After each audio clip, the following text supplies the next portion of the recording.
YouTube, Shub here with a review of the Power Rangers Dino Charge Megazord figure. So they did something a little bit different this time. Instead of making an exclusive Megazord action figure line like they did during Megaforce and Super Megaforce, they decided to kind of push it into the Action Hero line. Now, that does result in a different quality of figure, but we'll go over that shortly. But as such, the packaging is basically the same, but it doesn't say Action Hero or anything on that, just like the villains. It just says Dino Charge Megazord, shows the Megazord right there with the Stego shield, even though it comes with the sword. Lineup of the first wave of figures on the back, Megazord, little bio about it. So nothing too crazy there. I did pick this up for $9.99 at my local Toys R Us. So much like the Vivix and Fury figures, it hasn't been found anywhere else quite yet. In fact, it hasn't even hit most Toys R Us locations yet. I just kind of found it on a whim, so that was really fun. But as you can see, it is very much like the old Retrofires, or rather the new old Retrofires, the ones we got in the past 2 years. And the fact that it does have all the basic points for articulation. You have a rotation at the head that does go all the way around, though it gets a little bit stuck on those edges. A swivel up there at the shoulders, that works quite well. Single joint at the elbow, you do to get a swivel right there at the wrist. A pin swivel down here at the hip, single joint at the knee, and the feet are just on a ball and socket joint, allowing you quite a bit of movement for stability down there in the feet. So it does get all the main points of articulation, so you can get actually some pretty cool poses with this guy, considering how much of an affordable figure he is, that you obviously can't get with the bigger versions. Now, obviously, it doesn't transform or take apart or anything like that. So, if you want a fully transformable Megazord, you do have to get to the big Megazord line. But for people on a budget that just want a representation of the Megazord, this is a pretty good one to pick up. Plus, it is in scale with the Fury figures and Vivix, even though those never grow, or I don't even think Fury ever grows in the show. But if he did, he would be able to combat the Megazord and it would be in scale. So that is kind of cool. Plus, you can get some older monsters from way back when, and he is in scale to fight them too. So it's in scale with all those villain creatures that we get. Plus, we're getting a ton of Monsters of the Week in the Dino Charge toy line. So you can have your Megazord fight the monsters. So that's kind of cool. I really dig that. Now, for whatever reason, the Stego Saber is cast in red plastic. I guess it made sense in the production process, given that most of the figure is cast in red plastic, but I mean, you had to cast the Stegosaurus in blue anyway, so I don't know why it couldn't have been blue. At least it was blue, it would match a little bit better than this weird red thing.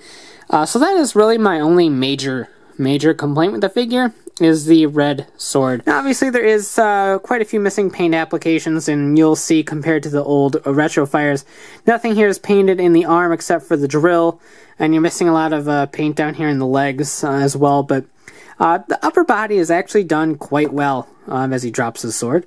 Throughout the body and the head here is all painted up very nice, and the toenails down there are as well.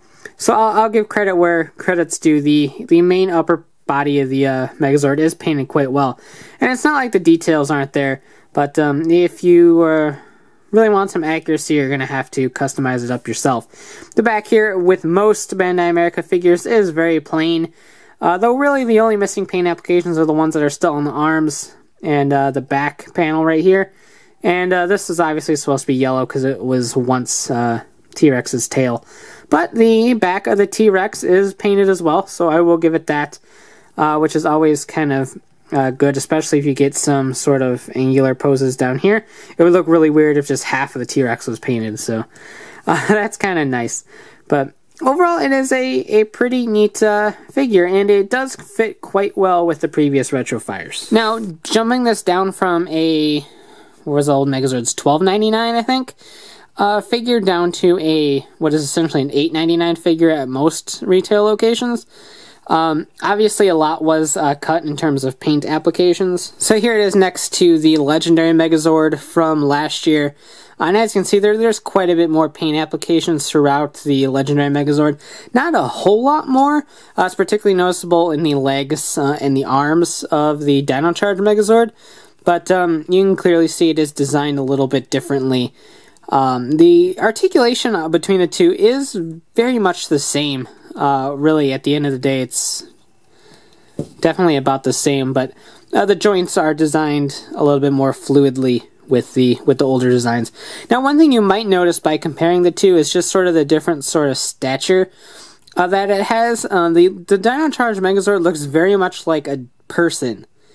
It's very person proportioned. It's just got a simple line straight up, whereas this one is a little bit more kind of Gundam-esque sort of design going on with it. So that might deter some people. I don't particularly mind it all that much. The suits in the show sometimes do end up looking very person-like. So I don't really mind this a whole lot. And of course I had to do this. The 3 dino-related Megazords charging into action. So, I mean, just looking at the two, you can tell that the newer one does have quite a few less paint applications, but it is quite a bit more posable, especially in the arms, than both of these guys, who were quite early in the Retrofire line before we started getting some pretty decent articulation in there. And just for kicks, here it is alongside the 2 fighting action robos, candy toy from Russia Sentai Tokyuger. I just thought it'd be really fun to throw these next to each other and compare them. Almost about the same in size, particularly with Tokyo Rainbow, but obviously you got a lot stronger quality of a figure with a full-fledged figure than you would a candy toy figure. So overall, the Dino Charge Megazord is actually a pretty solid figure. If you want a representation of the Megazord without buying into the actual Megazord line, then I would say it's a pretty solid pickup. I mean, at $9.99, it's definitely very affordable, and if it does end up popping in other retailers, you could get it for as low as $8.99 or even $8.49 or whatever weird target price it is. It's not as good of a quality as the newer Retrofires were from the past 2 years, but it's still a pretty decent build quality, and it matches with the Retrofires at the end of the day quite well, with the same amount of articulation and all that, just with a little bit of a cheaper price tag. So thanks for watching, take care, and have a great one. Bye.